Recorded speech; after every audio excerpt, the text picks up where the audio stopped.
before Christmas, I walked through the doors of my local post office to find an unusually long line and the ear-piercing sound of a baby crying. As I took my place in line, I looked toward the sound of the crying and saw a small child in a car seat safely situated on the floor next to his mother as she frantically tried to tape and address a few packages. I wondered what I could possibly do to help.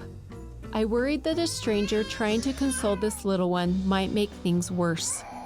Several minutes later, she was now standing at the back of the line with her son in her arms, while she held the car seat in the crook of her elbow and gently slid the packages on the floor with her feet. It was at that moment people around me started to murmur and criticize this dear mother. Someone should ask her to leave.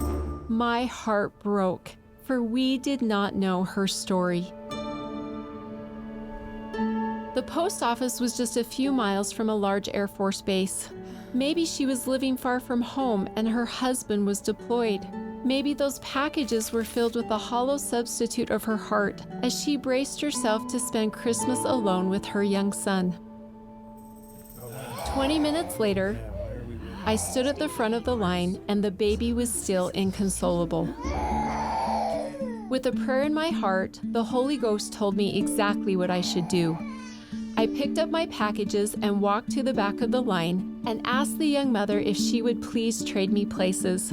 She initially refused, but I insisted that she take my spot because I was determined not to move out of hers. With tears in her eyes, she thanked me as she dragged her packages and car seat with a crying infant in her arms to the front of the line. Then the true miracle began.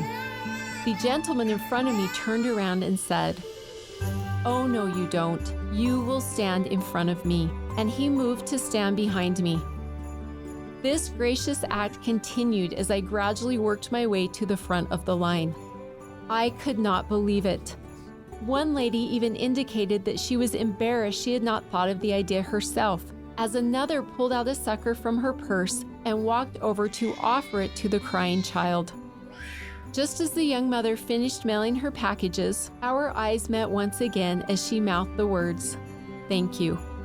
I responded, "You are welcome," and wished her a Merry Christmas.